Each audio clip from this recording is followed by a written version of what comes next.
are back, and boy, oh boy, it's opening day. We finally made it. A national nightmare is over. We are back.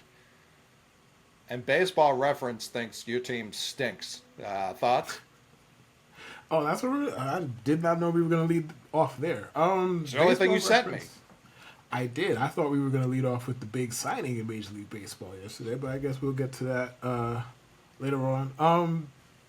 The baseball reference. First of all, like it's been. I've seen a million things about how their projection system actually works, and this, that, and the third, and how a lot of it is like based on like the last 50 games of last year, and this, that, and the third. All right, I don't think even the most negative Yankee fan, and God knows you could pick a lot from a lot of them, would tell you like, yeah, this is a 70-win team. Okay, I don't think even the most negative Yankee fan would tell you that. Hell, I don't think the biggest Yankee hater who roots for a division rival or the Mets would even tell you that. So it is what it is on that front. Do I think that there's a lot? Is there a lot? Just in general, the negative predictions. Do the Yankees have holes? Yes. Just like damn near everybody else. They have holes. They could use a mid rotation starter, like the one who signed yesterday. They could use one of those. They just traded for another fucking punch hitting infielder, which is I'm not gonna sit here and spend 15 minutes talking about John fucking Birdie. That's damn sure not what I'm gonna sit here and do. But he's basically another IKF, and it's like you guys have a type, and I get it. Can you stop beating me over the head with it? And yes, I get it. He's a depth piece. Part of the reason you're acquiring John Birdie is because the guy that you erroneously signed to a 6-year deal can't stay healthy because he's old. But that's neither here nor there. I think the negative predictions, you could look at it however you want to look at it. I think the Yankees are one of the better teams in the sport. The pitching rotation, I have a higher opinion of it than a lot of other people do. One, I like the young guys we have. I like Luis Hill. I like Will Warren. I like Clayton Beater. I think those guys can hold the fort. I'm not going to sit here and run around and tell you that they're Nolan Ryan. I'm not going to tell you that, but I think they can hold the fort and they can be good in their own right. I think the pitching staff and the Yankees don't get enough credit for being a well-run pitching factory, if you want to call it that. Since Matt Blake got there, they have the 7th lowest ERA in baseball, and that's with a lot of Garrett. It's like Garrett Cole and a lot of also rans, and then you have Carlos Rodon had 82 ERA last year, so that is added in, and they're still 7th lowest in the league. So I think the Yankees are going to be fine. And you have Judge, you have Soto. As long as those two stay remotely healthy, I'm talking about like they don't die in April, kind of healthy. Like the Yankees should be fine. Now, is this team built to win a championship? Is an entirely different question. It is because they don't have the ace level pitching that you would. Well, besides Garrett Cole, if he's alive by the time October comes around, hopefully he will be. They don't have the kind of high level ace level pitching that you're looking at with a typical championship team. Can they trade for somebody? Sure, and that's the frustrating part about the Montgomery thing. Do I think Montgomery's an ace level pitcher? No. Do I think he's a perfectly good 2 or 3, like depending on your team context? Yes. And it's always, well, they could trade for somebody. That is true. I'm not losing sleep over Jordan Montgomery. For a lot of reasons, I'm not. It's just, you could have, and yes, I get the business non-fan side of me understands why you wouldn't want to pay $55 million essentially is what it would come down to for Jordan Montgomery. Right. You don't have to tell me twice. I get it why you wouldn't. But now it's like, oh, well, we could just trade prospects at the deadline. I mean, you could have just fixed your issue with money. Just simple, like, hey, man, here it is. You told me you were all in. That's what you told me. You didn't tell me you were all in with a caveat or with the asterisk. You didn't. You said you was all in. That's what you said.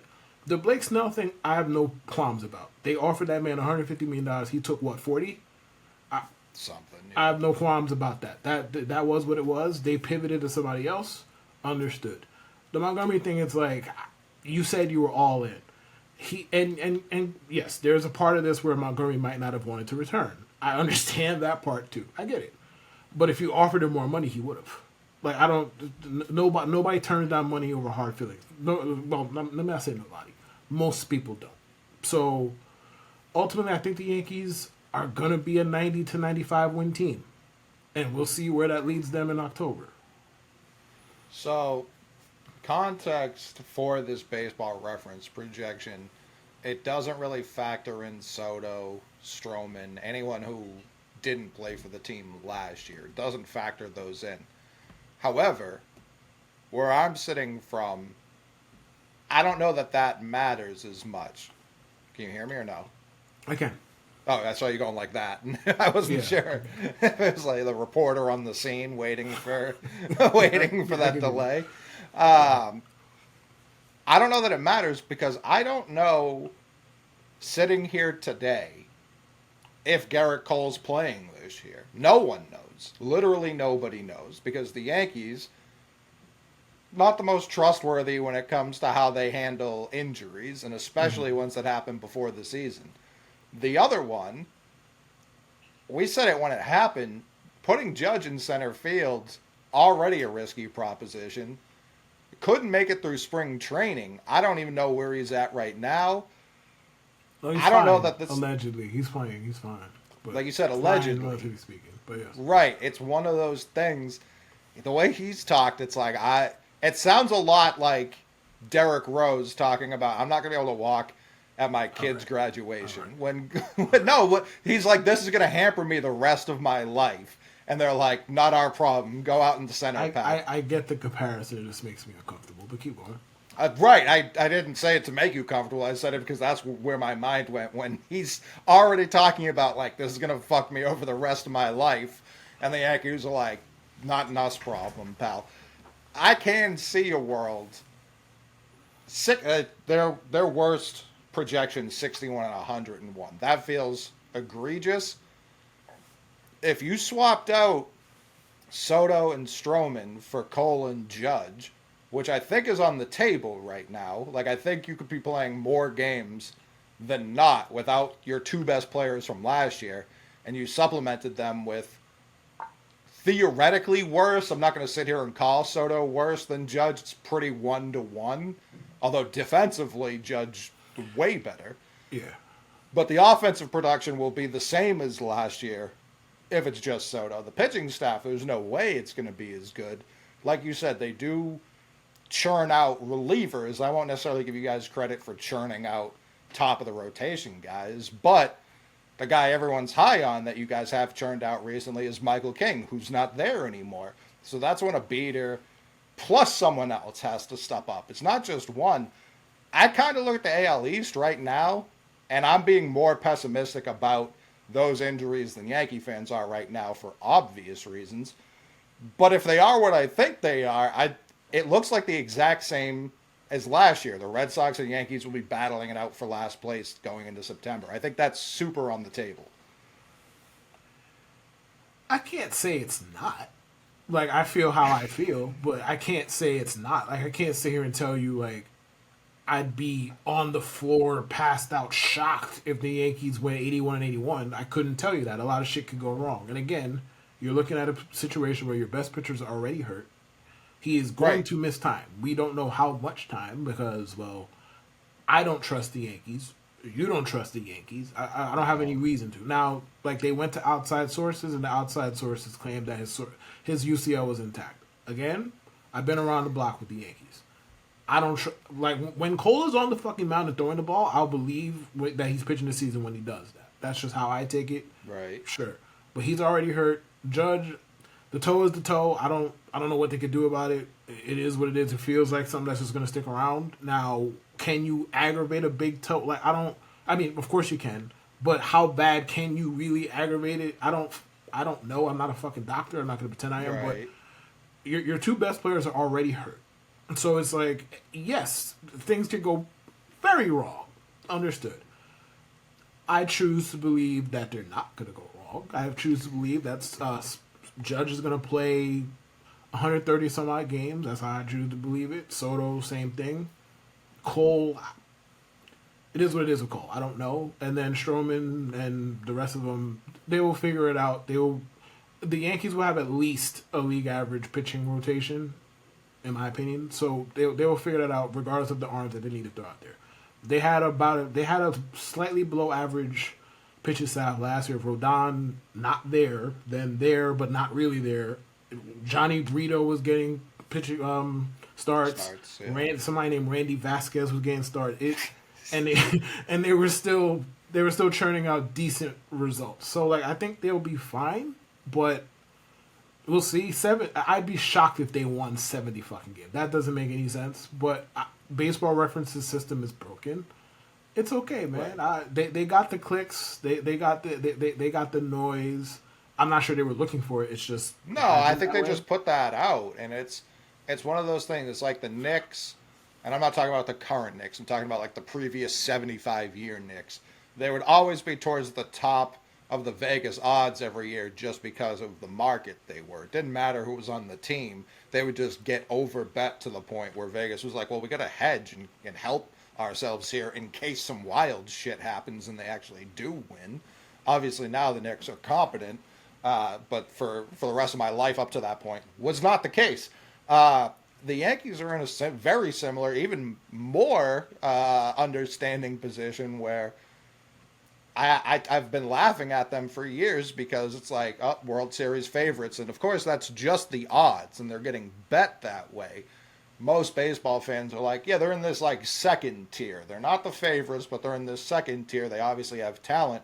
Right now, I don't know that I could put them there because of the injuries and because of their history lying. And I've seen a couple of Yankee fans point it out, like, when these injuries happen before the season, you get 162 or 81 games to sell. That's not the time to be being super transparent about what kind of injuries these are, how long they're going to be out. So that's where, yeah, we'll kick the can to May. And then end of May, early June will be more truthful. Now, I don't think they're like covering up a surgery Cole already had or anything like that. I think that would be impossible in today's day and age. Yeah. But I also don't know, like I've seen with the Red Sox themselves, they've tried this rest shit before a UCL injury, and they're like, maybe it can heal itself if you just shut it down. And then you just delay surgery. That's all that ends up happening. And I don't know if that's what's happening here, but as someone who's seen it with his own. Sorry to cut you off, but like that's an important point because the reality is if Cole would have got the surgery the minute it happened, or let's say they get to May and he can't, bro, he's gonna miss the next 2 seasons anyway. Right. Like it doesn't really matter if he got it in February or he gets it in, let's say, May. So if we want to be sinister, could the Yankees have been like, we'll kick the can down the road on this a little bit? Yeah. They don't. Billion-dollar organizations don't earn the benefit of the doubt as far as being honest anyway. And then we have the Yankees on record lying several fucking times. So, yeah, they don't. But that's an important point, though. Oh, for sure. And that's where it's like, I kind of understand where these projections come from. It's when I look at the Red Sox and Yankees just off seasons, they both overpromise and underdelivered. Now, you guys got Soto. That's completely different than anything the Red Sox did. I'm not here to argue that. You also got him on a 1-year deal where it may only be for this year. Now, I understand the optimism in New York is to keep him, but if it doesn't go well... keep. You say keep. Well, for you guys, yeah, to keep him. Yeah, no, I mean, the Mets... Everybody in New York thinks Juan Soto going to play for their favorite team next year, but keep going. Yeah, we'll see plenty of Soto Mets jerseys at Citi Field this year. There's no doubt in my mind those have already been ordered and will be their opening day, no less. Like that, and I hate those fans for every sport. Anyone who does that shit is an asshole. I don't know that any time that's come true, now that we're talking about it. I don't know a single time. I can't think of a time where that actually happened, no. Maybe, I think I remember an Ohtani Dodgers jersey last year. That might be the only time. There were LeBron Knicks jerseys, LeBron Bulls jerseys. Like, there were all sorts of disgusting LeBron jerseys when that was happening. And it's just never correct. But if it goes poor, I think that's where the pressure is for the Yankees, is to be competitive. Because now, especially if Cole is out next year, it's an opt-out year. If he's not pitching next year, he's not fucking opting out. He's probably not opting out regardless. It's a ton of money. And he just watched every pitcher other than one get even like a remotely close to fair market deal this offseason. I don't know why he thinks, why anyone would think, oh, next year will be better. There's no reason to think, oh, I'm older now. Yeah, can't wait to cash in. That's not how it's going to work. Jordan Montgomery went to this offseason seeing what happened last offseason to players being like, oh, I can get 150, no problem. I don't even think that's that crazy. I still sit here right now and don't think that was particularly insane of him to think. And he signs for like a 2-year 50 is kind of what it looks like. If he makes 10 starts, he gets to control whether it's 50 or if it's just a 1-year deal. And I just got to say, shout out to Aaron Nola's agent, the only person to get a good deal for his client. Yamamoto, obviously different. He was coming over. We knew that was going to be weird bidding. And we were talking about him at like 180 in like August, September. And then once the offseason started, we were like, oh, this is probably in the mid twos. And then it ended up at 325. So yeah, that one got out of hand. But Nola got what, like 170? I think it was 175 for 7, if I'm not mistaken. Yeah, and fucking Sonny Gray got 3 for 75. Eddie Rodriguez got 4 for 80. No one else got shit. Blake Snell, like you said, got basically 2 for 40, and he can opt out every year, so it could just be a 1-year deal. Montgomery's could just be 1 for 25. Lucas Giolito got a weird 3-year deal, and now when you look at Giolito, obviously he got hurt, so that makes it more obvious. But if you're sitting there as the Red Sox, you sprinted to give Giolito that deal. You could have just not had that money on your books and gotten Montgomery, probably for the Sonny Gray deal. I don't see why he would turn down. Like if he had been offered 4 for 110, or excuse me, 4 for 100 or 5 for 110, is there a way he turns either of those down? Even if you had to wait this long, I don't see. I think it depends on when you offer it. Like if you had offered it in January, he probably turned it down because they were still on that delusional kind of time. But delusional is too strong a word, but you get what I'm saying. But like if you offered that to him end of March, if you offered that to him middle February, you probably get that done. At least that's my take. Yeah. Where Dombrowski was for the Red Sox, he offered JD. It was the same deal. It was 5 for 110. He offered him that in November, and then when he signed in the middle of February, it was the same deal. And the people running the Red Sox now don't have that type of same conviction. They were like, oh, we can get Giolito, let's get him. And I'm fine with adding Giolito because you have plenty of space to do both. That wasn't an issue. Like you're talking about the Yankees, it would have cost them 50. It wouldn't have cost the Red Sox that to sign Montgomery. It just would have cost you the 25. And they refused. You look at how the Giants played this offseason. They just waited. Other than Lee, who they went out and attacked immediately, they kind of just waited everybody else out. And now they look like they got a damn good roster on their hands. The Diamondbacks, they went out, they got Eddie relatively early, kind of in the middle there. 4 for 80, solid deal.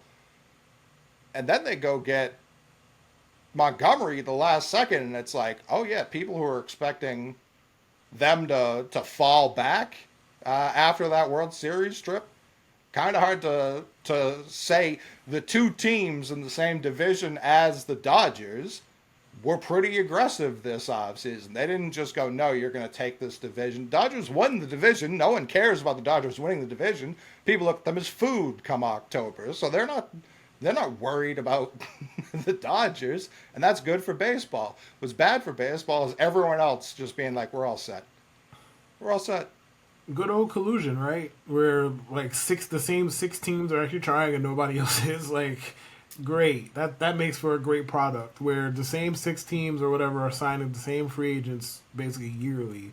And you got everybody else like, oh no, it's too rich for my blood over and over and over again. So it is what it is. I will say though, are we sure we're not headed to a place where Major League Baseball teams treat pitchers like NFL teams treat running backs?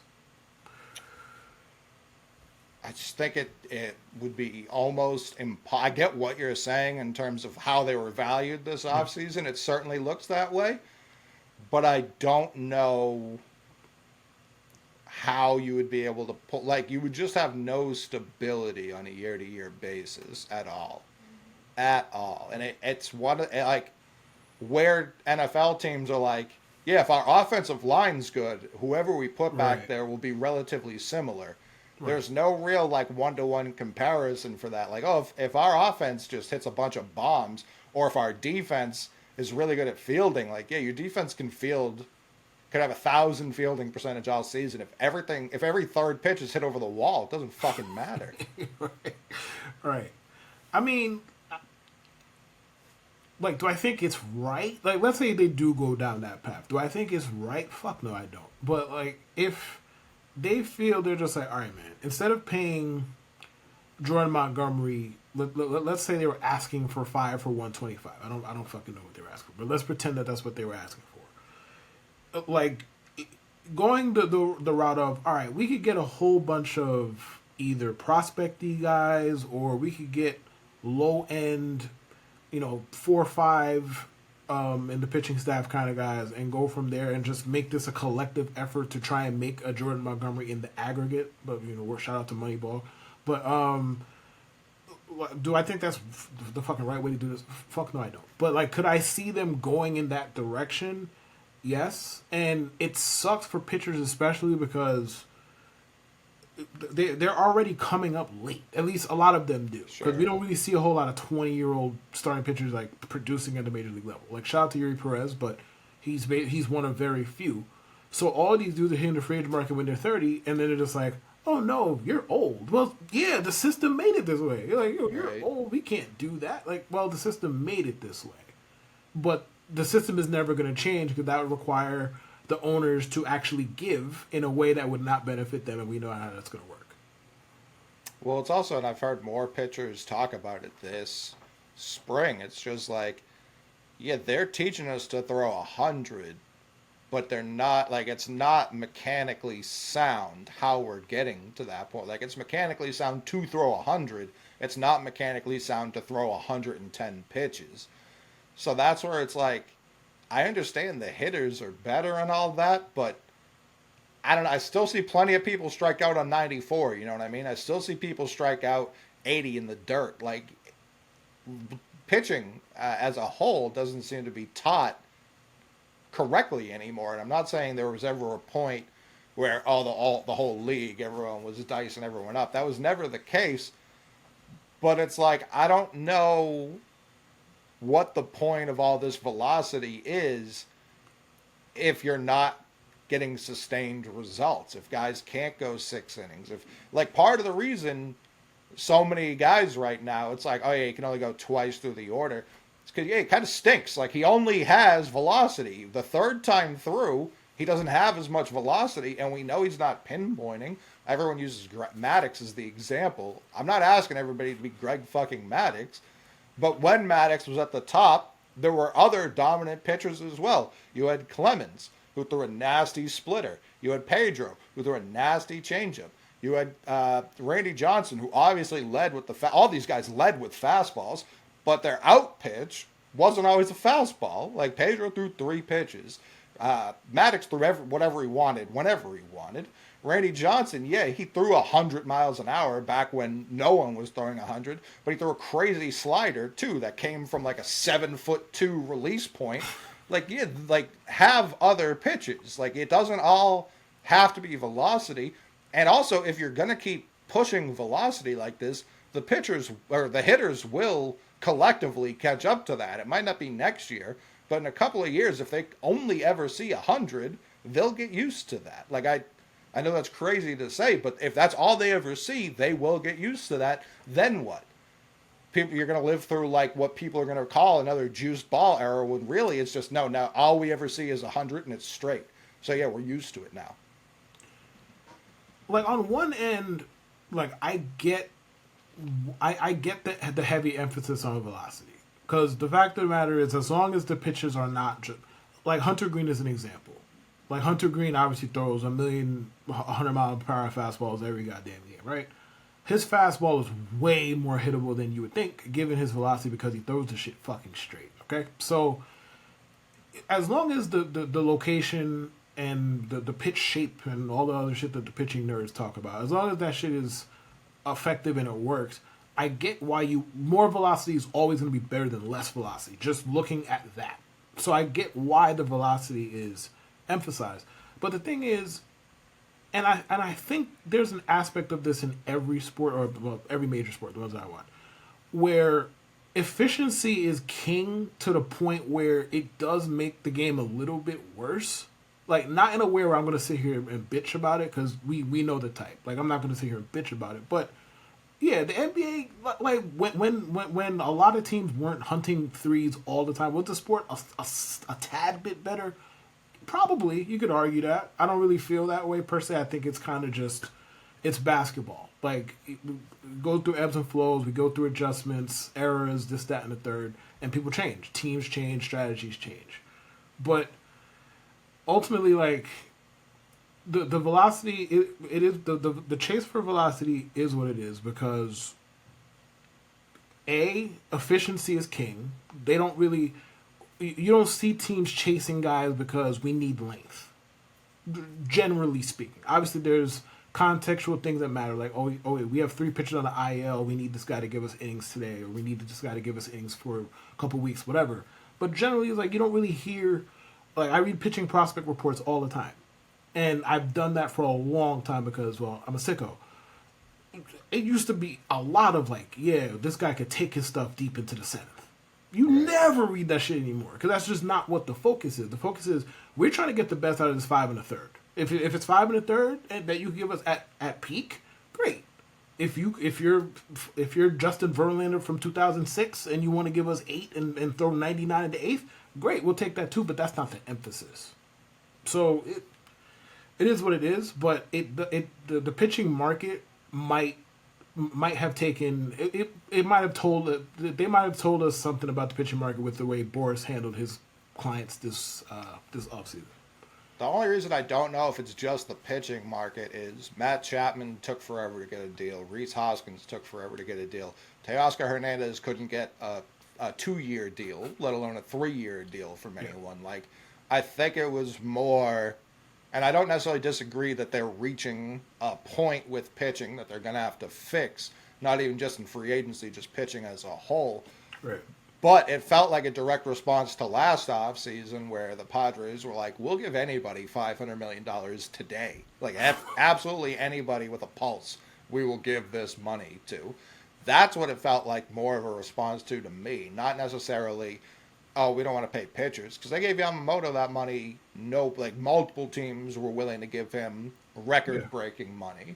The Phillies paid Nola, a guy who does carry later in the games more so than a lot of these other velocity. I do wonder if the Phillies look back at that like, man, we fucked that up. I yes and no. I genuinely wonder if they do. It's like we paid more than we probably would have had to have. But I also think Nola, like, I believe he's a little younger than Snell and Montgomery. Not by a lot, but I think he's a little younger. And I think that's good for them in terms of, like, marketing for the future. Like, hey, we do pay our guys. We're not cheap. We will pay for talent. Like, I think that can work in their favor long run. But yeah, I'm sure once they saw, like, Snell and Montgomery were getting nothing, they were like, well, maybe we could have got this for like 5/100 or something along those lines. Maybe not this crazy. But at the end of the day, it's nothing prohibitive. But even like Imanaga's market, like, can't he opt out after 1 year? Or didn't he get a weird deal too? He got a weird deal. I can't remember what it was. I think it's opt out after 2. I think something weird. I don't remember. It was some fucking early opt out. I remember that part though. Yes. So yeah, it was just like a pretty boring free agency. I think teams just didn't like when we went into the offseason, people weren't high on this class to begin with. I'm looking forward to next year's class. It's not better. You know what I mean? It's kind of the same. You've got like Bieber, who maybe people like more, but his velocity's gone down, I think, like 3 straight years in a row. So will people be lining up to sign him? Maybe he bounces back this year. Obviously, there's a full season to be played still. Everyone else, it's like Scherzer and Verlander, who are both in their 40s. Cole, who we don't know, A, if he's even going to be available in terms of an opt-out, B, if he's going to be healthy. So yet you're not looking like, and then like the biggest name that's young is Walker Bueller, who has also not pitched in like a year and a half, 2 years. You know what I mean? So it's like I don't know that there's going to be anything different next year unless Sasaki gets posted, which maybe he will, maybe he won't. That's a completely different ordeal. And if he gets posted, I think he'll get 250 to 350 million dollars. You know what I mean? He'll get something Yes. like that. But outside of that, I don't know who's going to get that kind of contract anytime soon. Like even like fair contracts. I mean, I think it's a multi pronged issue. Like, obviously, you have fair or not. I think teams are just a bit smarter about the deals that they give out in general. Just from a purely baseball perspective, like, fuck the. They're trying to win. Like, teams are just generally smarter. A little bit smarter than they were. Because we weren't having these problems in 2005. Teams were stupider. Like, teams were giving out shit left and right, and we were just like, oh, that's great. Everybody gets paid. Yay. And it was good for them. Get your money. But it was, from a purely baseball perspective, a lot dumber. So, like, that's part of it. And then also, like, the expanded playoffs plays a really important part of it, and it kind of goes unsaid because if half the fucking league makes the playoffs, it's what, like 7 teams in each league. Yeah. 7 teams in each league make the fucking playoffs. Obviously, you have less incentive to go out there and go balls to the wall to improve your team than when it was 4 or 5. That's just natural. You have less incentive, especially given the Major League Baseball playoffs are a crapshoot. And yes, teams say that, and for some it might be a crutch. Like, oh, it's a crapshoot. Why do we want to pay our players? It's a crapshoot. Like, is it true? Yes, it is a crapshoot. So if I don't fucking know. The Tigers actually spin. I'll leave them out of this. But if I'm like the 20th best team in Major League Baseball, what the fuck am I going balls to the wall to spend for when half the damn league makes the playoffs? I'm a bounce here and a bounce there from a playoff appearance. I could get my home. I could get the home game benefits off of it from the playoffs and call it a day. If we win around, great. If we don't, okay, we made the playoffs and we can say we tried and give us a gold star. It's a lot of things going on. To me, that would be, and I understand this is probably why I'm not a billionaire owner, but that's all the reason to me why you should spend more. When it was only 4 teams, yeah, that seems way more impossible to make the playoffs. Now you have a better chance to make the playoffs, which means you have a better chance to win the World Series than you did before. Sure.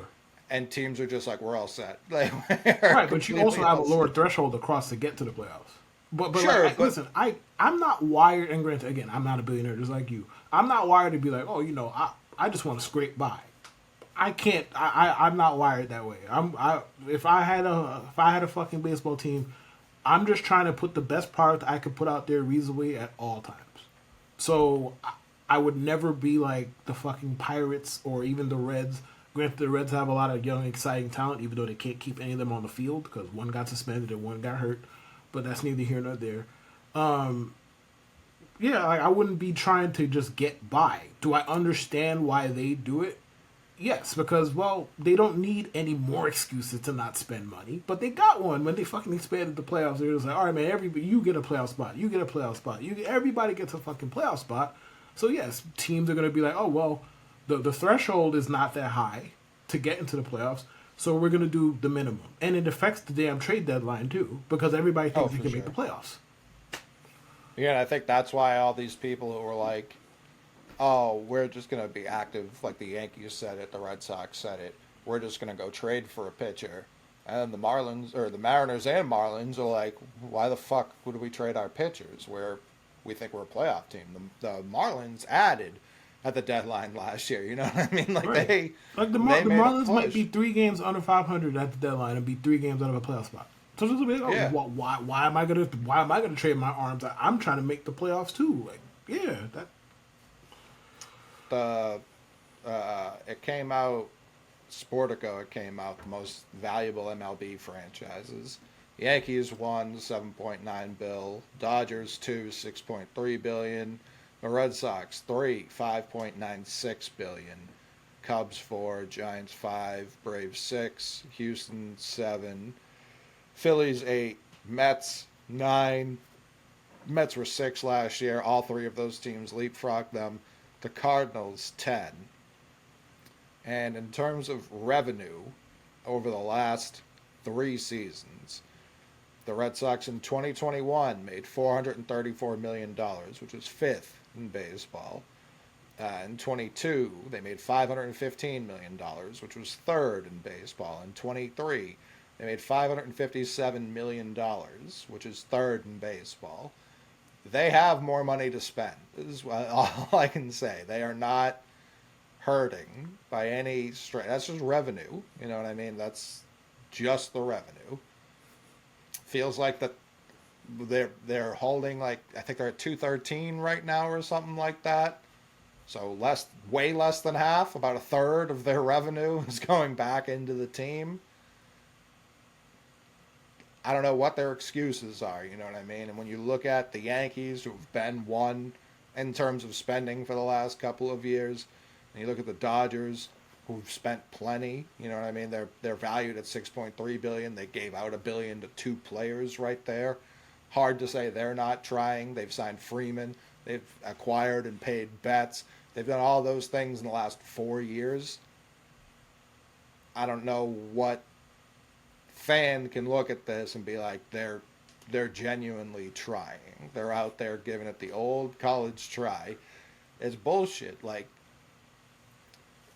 again, Montgomery would not have cost a lot. And we were talking about it on Section 10 yesterday. At the beginning of the offseason, it was like, yeah, Montgomery would be a great second pitcher to get with Yamamoto, with Nola, with Snell. Like, if he's the second guy you brought in and you push Bayo to third, you're in a great fucking spot. Like, that's a genuine upgrade. Now, you don't get Montgomery. Like, in the middle of the offseason, it shifted to if they get Montgomery and Giolito's the guy who's just innings. Well, now at least you've strengthened your bullpen tremendously with Winkowski and Whitlock and Houck moving to the bullpen. Now you're not relying on those guys to start. They're probably not going to get hurt trying to start like they have every goddamn year. And you've got like a genuine major league rotation. And if Bayo becomes that number 1 or 2 that you hope he can become, well, now you've got one of the better rotations in baseball, potentially. No, they just get Giolito. His arm falls off for the first time in his life. And you bring back genuinely the same rotation as last year. Like, for sure the same, no doubt. The one everyone said, like, this is no good. Now I'm seeing people get excited about it based off spring training results, which infuriates me because spring training is not real. It's not baseball. The manager can just look at the other manager and say, hey, this inning's over. You can't do that in a regular baseball game. I don't know if people know that. And I get, like, Bailey and Breslow. I trust what they're building in terms of the pitching factory they're trying to set up. But even what they both did in their respective jobs before with the Cubs and Giants, that took a full season plus to really take effect. So when I hear Garrett Whitlock's throwing a cutter now, good. It working in spring training doesn't mean a lot to me other than that, to giving him the green light to try it in real games. Once real games come, and after people see it more than once, then what will it look like? That's why it's like I can't give a fuck the success of it. The biggest thing I saw out of Whitlock is he was pitching into the sixth. Like, his arm was allowing him to do that. That's good. Houck, I don't. It's still one of those things. I've seen him for so many years at the big league level not be able to get that third time through the order. Even Pivetta, they had to skip first innings last year when they wanted to pitch Pivetta just so when he saw that top of the order for the third, or for what would have been the third time, it's only the second time because he dodged him in the first inning. He's our number 2 right now. You know what I mean? Like, that's where it's like, how much am I supposed to rely on spring training when I have such a large sample size of regular season to tell me, yeah, this rotation, a couple of these guys might really blossom this year. And if Pivetta blossoms, that actually is bad because he's a free agent. You know what I mean? Like, right. And we know we're not going to pay a pitcher. We just saw that for a whole off season. So it's like, I don't know really how I'm supposed to feel about anything until these games start, which luckily they're about to. I guess in a weird sequence of events here, I'm going to be the high guy of the Boston Red Sox pitching rotation. I think the Red Sox pitching rotation is a little bit better than people realize, and multiple things go into that. Like, one, yeah, spring training results need to be thrown in a fire. Okay, understood. They don't mean anything. It's not real. A lot of things go into it. Not right. I do think it's more meaningful for pitchers, just in general spring training, not so much the results, because you could have meaningful changes that might matter down the road. And yes, that takes projection and guessing, and how you feel is how you feel. I understand that. Now, like, I think Cutter Crawford has always been a pretty decent pitcher. Fair, right? Fair. Okay. Yeah. I think he has like 4 or 5 legitimate offerings. Like, he has several pretty good pitches. Nothing great, several pretty good pitches. He's under different tutelage now. They seem to know what they're doing. And with Houck, it's encouraging that at least they have identified his main issue. He cannot get lefties out. They're like, all right, we're going to have you throw a cutter. Is that the magic fix all? Fuck, I don't know. I'm not a psychic. But they addressed it, or trying to address it, and trying to fix the issue.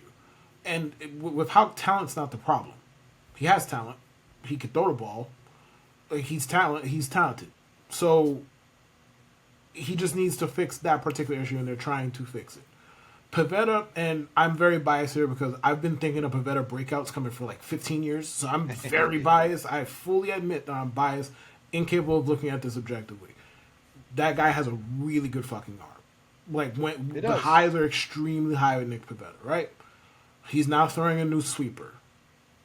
Again, what does that mean? I don't fucking know. But he's throwing a new sweeper. He already, I believe he debuted halfway through last year, if I'm not mistaken, or something like that. And he had a really good. He was changing a lot last year. Right. And the last like 4 months, he ran like a 3.2 ERA. Yes, most of that was out of the pen. He's starting now. It's a different. It was starter workload for that. Like, he was just skipping the first. He was literally literally wouldn't pitch him in the first inning. Right. So it seemed that he made a change, and it led to better results. And now they seem to be going in on said change, and say, all right, let's see what it brings over a full season. I think the Red Sox, at the end of the day, are going to have a top 10 pitching staff. What does that mean? I don't know. We'll see. I am higher on the offense, I guess, than... am I talking myself into putting the Red Sox in the playoffs? That's what it feels like right now. That's what it feels like. I don't think they're going to make the playoffs, but I think the Red Sox... I just referred to the Marlins as a team who... Why would they sell their 3 games out? We might be looking at Boston the same fucking way it comes to trade deadline.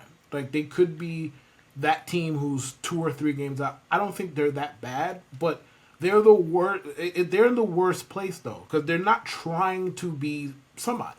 They're just like, all right, we're cool being this, and this is blah. But they have some good pieces, and they're just like, nah, we're not going to add to them. That would be incredibly frustrating. That's the annoying part, is that, I mean, we sat here right when this show started being like, this is borderline, like they finished like 8 games back of a wild card, which at the end of the season feels like a lot, but at the beginning of the season, it's like, yeah, that's just 8 games that need to flip the other way in your favor. Out of 162, it's not a lot. Out of 30, it's a ton. So at the beginning of the year, it's like, okay, we didn't have Story at all last year. I'm not even talking about his offense because that's always going to be up and down. But our defense was so bad last year. If he's just there to stabilize it, if we have a second baseman, which Vaughn's already hurt, but he's going to be back in the middle of April. We haven't had a second baseman in almost a decade at this point. At least a consistent. Here comes the obligatory Dustin Pedroia reference. Well, it's just like we still don't. Like, we don't know where Rafael is going to play opening day yet. I assume it's going to be center field, but we'll fucking see. The team hates Yoshida for reasons I still don't understand. I've seen Tyler O'Neill DHing a lot. Like, maybe that will keep him healthy, but I feel like the whole point to trade for him is A, to trade him again because he's only got 1 year left, but B, because he's a Gold Glover in at least one real season. So I don't know. Like, the reasons for optimism are definitely there, but Devers, Casas, that's what I'm watching for offensively. Like people are looking at Rafael's chase rate in the spring. That means nothing to me until he does it for a sustained period at the major league level. I know his defense is going to play up. I'm very excited to watch that. Durant, it's his first opening day, so let's see if he can put together a full season. He didn't even crack. I think it was like 102 games last year, so he still really hasn't even played like a modern full workload, which is like 130, 125, 130, something like that. He still hasn't even done that. So I don't know. There's plenty of youth to be excited about, but even the teams like waving around guys that are 2 years away as like the people to be excited about, and it's like that's not how this works here at all. Like this, we're not the Nationals. We're not any like I shouldn't be. I should be excited about Roman Anthony, Marcelo Meyer. That's not what the whole fan base should be fixated on. Like me, someone deep in the weeds of the minor league organization, someone who brings up Yordani Monegro frequently. That's the type of person who should be talking about those caliber players. They shouldn't be like getting walked around Fenway in September last year, being like they exist. They're several years away, but they exist. Like, that's not how this works at all. And it's like, why are you putting undue pressure on these kids, man? Roman Anthony's 19, is he not? Why are we? Yeah, he's gonna be the next guy here. And it's like, do you realize the kind of pressure that comes with being the next guy of the Boston fucking Red Sox, bro? Like, do you realize this? I mean, the Yankees did the same thing with Volpe. I mean, they weren't parading him around the stadium, but they were just like, oh yeah, we're sitting out free agency at shortstop. Why are you doing that, New York Yankees? Oh, we got this Volpe guy. And it's like, why would you just put him out there like that? For what? Like, because people are going to look at him, people inside the fan base are going to look at him like, you prevented us from getting Trey Turner. You prevented us from getting Corey Seager. And it's like, why do you want him to take your bullets? Right. Why? I just don't. Why? A 21, it's one thing for the GM to do it. That's part of his job. Like, as whack as it is, it's part of his job. This kid in double A, you're like, yeah, he's the future. Yeah, we got us one. You don't know that. And right. Using him as your reason for not going in on free agency is ridiculous. Imagine if the Yankees were like, we're actually not going to re-sign Judge. We get Dominguez. Like, I mean, listen, there's a non-zero chance they pull that off this offseason. There's like, yeah, we're not re-signing Soto. We got Spencer Jones. It's like, you guys realize you can just play both of them at the same time, right? Like, this is not like, and Soto is a butcher in the field anyway. He might be a fucking first baseman for all we know. You can play them both at the same time. So I'm not trying to hear it. And the Red Sox should be ashamed of themselves because they are a big market team, even though they don't act like one. And you telling me about fucking Marcelo Meyer? I like the Red Sox top prospects. They have high potential. Great. I shouldn't be worried about Marcelo Meyer in 2024. He's not coming up this year. He might not come up next year. I think he will be, but there's a chance he won't come up next year, especially if he ain't ready by opening day, because we all know what the service time games look like. So there's a chance he might not be up next year. Why are you beating me over the head with shit about Roman Anthony? Can I just be excited about Roman Anthony because I like the kid and he's a really good prospect without you telling me, yeah, he's it? Like, just because you don't want to spend money? Yeah, no, it's embarrassing. It's I've seen some optimism from Red Sox fans, and I'm not going to tell them not to be. It's opening day. That's the whole point of opening day. But I do think it lets ownership off the hook a great deal to just be like, yeah, no, I can. If you're basically, you need everyone to hit their 100th percentile outcome to be a wild card team, and that's not where they should be living at all. Like, leave more margin for error rather than what they've done. And it's just infuriating. Especially when, bro, there are plenty of guys who could help who signed short-term deals anyway. Like, nobody was asking you to give Teoscar Hernandez 8 years. Like, nobody was asking you. Jordan Montgomery got 2, a possible 2. Blake Snell got a possible 2. Like, you didn't even have to make super-duper long-term investments in these guys to get them to help your team. Like, you're the Boston fucking Red Sox. Like, there's no reason you can't do 2 things at once.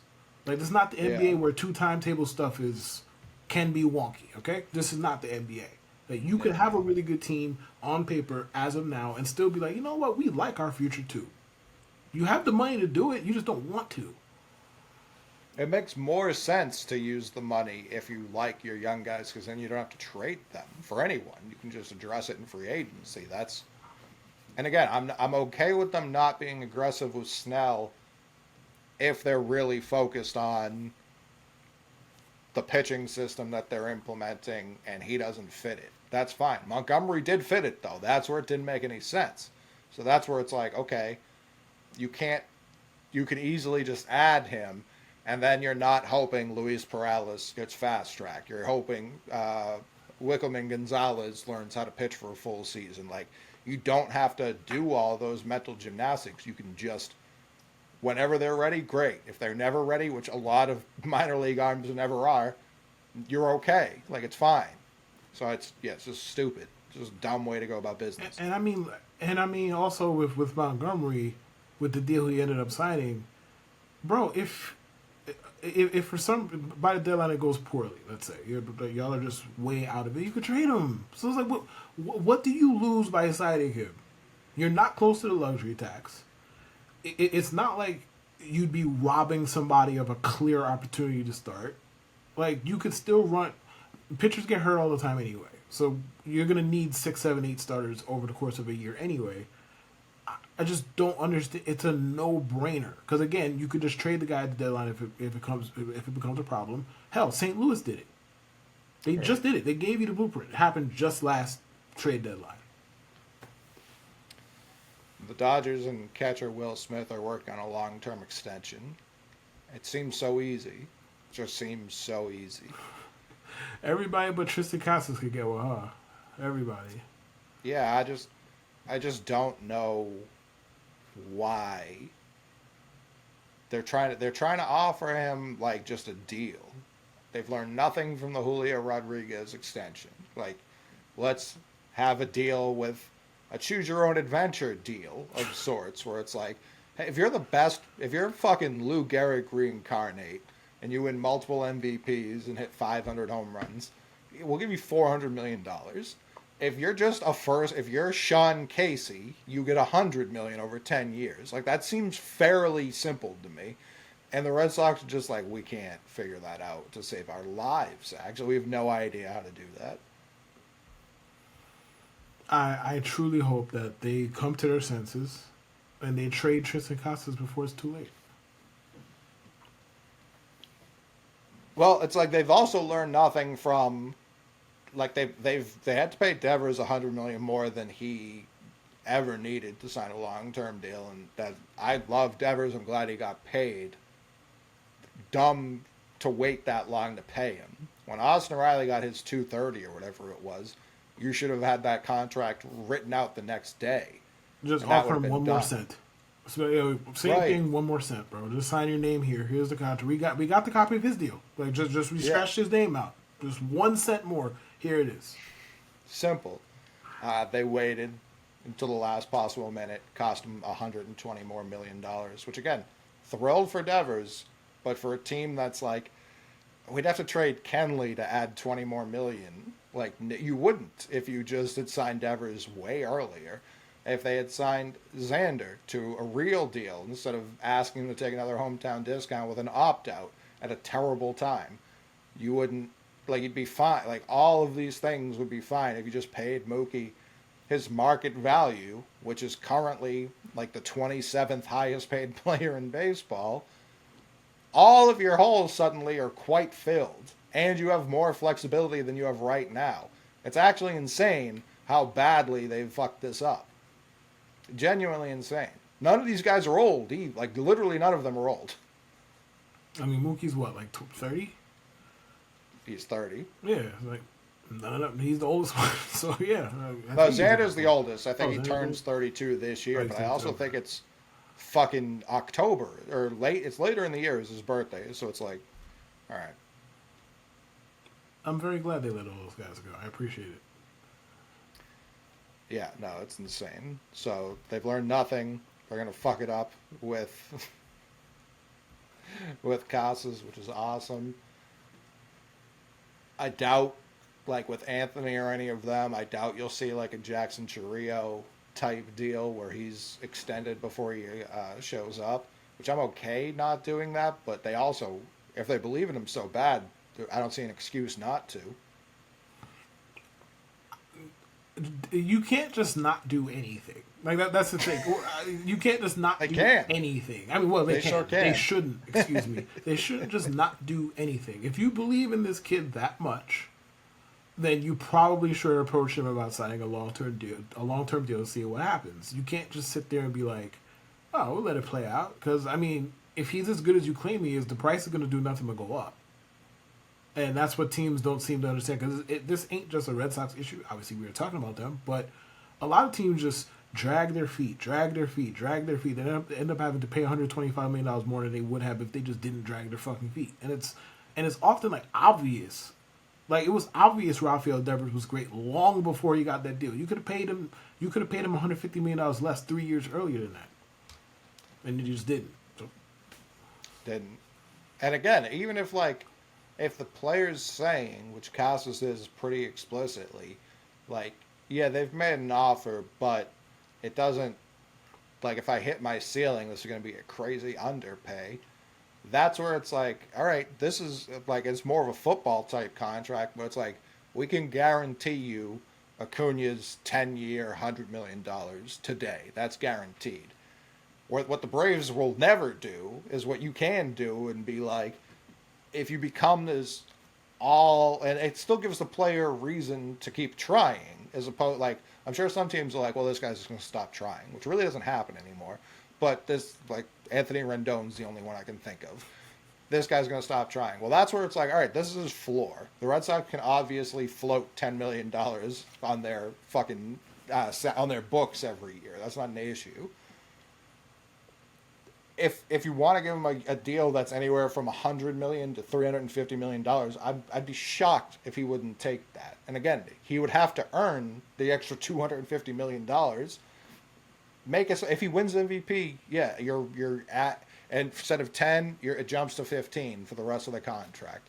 Now you're looking at 10-150. Is that really that crippling? No, it's not. no. If he makes 3 All-Star games, it jumps another 2 per year. Now it's 10-170, you know. And those first couple of years are still the 10, whatever it was. So it's really like 10-154, some shit like that. I have no idea the math. But either way, it's like, yeah, make it a ladder system where if he gets an All-Star vote, it's another million a year. If he's the starting All-Star, million a year, whatever it is, seems pretty simple to me. They're like, we're all set. We'll offer you exactly what we offered Bayo, which doesn't even really help the Red Sox for in terms of first baseman. It doesn't. And if you think that Tristan Casas is going to be here 7-8 years from now, I mean that's a long ass time from now. But if you want him to be one of your guys, then just pay him. It's not it's not really complicated. He's not going to cost a shit ton. Like his body of work isn't that vast yet. Like he had a hell of a second half last year. Like just pay him before the breakout comes. I think the breakout is coming. Like I think he's going to have a loud season this year personally, and then either you pay him or you end up trading him. But like that, those are the two things that will happen. And knowing the Red Sox, they'll probably pay him later than they should have, which they should just do it now and get it the fuck over with. Make a creative contract if you will, if you must. He's only 24. Guy's not old. Just pay him. It's not complicated, and yet they won't do it. So yeah, Will Smith, 10 years, $140 million. It doesn't seem that hard. You know, at 14 it's not, and the mil. Dodgers just don't give a fuck because they just did that with a 28-year-old catcher. They just don't care. They just like, hey man, just we like him. We just want to show him we like him. Good for them. Yeah, I mean, it's $14 million for what's probably going to be their DH at the end of that deal. You know what I mean? And maybe even not, because Shohei will still be there for all of those years. So I don't. Well, unless he's in prison He may be in big jail. or like it's deported. true. One of the two. Yeah. But yeah, it's like you see, and the Red Sox, of course, can be like, well, we've won 4 World Series. The Dodgers have won none that count. over that same stretch. Like, I get, but that's where like the arrogance is. They went to this offseason talking about our our tech is lagging, our analytics department is lagging behind. So they still don't want to be at the forefront of this shit. Like, they're still lagging in areas they're claiming to try to be addressing, and they just don't. It's tough. I for one hope it continues, but nah, it just I may fucking professional sports organizations just have a really big problem with being proactive in general. It's just they would rather react, and it's like you guys are hell bent on saving money however you can, and yet you continually make decisions that cost you more. Make it make sense. Like, either it costs you more or you just get worse. Like, which are Right. both bad options. Like, they traded Mookie Betts, they got objectively worse. They let Xander walk, they got objectively worse. They paid Devers. It was like a top five contract in baseball history at the time. Obviously, Otani's has pushed it down exactly one spot.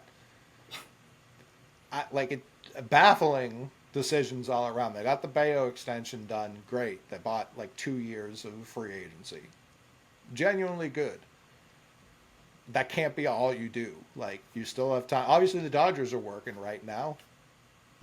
I have no faith that the Red Sox are about to announce a Casas extension. If they do, I'll tip my cap. And if they do, can y'all just do us a solid and just do it like within the next like 10 minutes, please, like please, just throw us a Not a bone, chance. so we have a reaction on air. Just throw us a bone. They won't. No, not a chance. They stink. I'm excited. It's still opening day. I'm still excited. Just to watch the young guys. I'll be more excited, and I would be more excited if Vaughn were playing opening day. Like, of all the new players that we got, all two of them, it would have been nice to have seen him, knowing we're not going to see Giolito at all. It would have been nice to have seen Vaughn opening day. We'll see him in a couple of weeks. And it'll be interesting to watch the young guys. It won't be interesting to watch anything else. So we'll be back next week to talk about things that have happened during the season. Yes. We've never had a show this early in the season before. So we'll see how that goes. But I'm excited. So am I, man.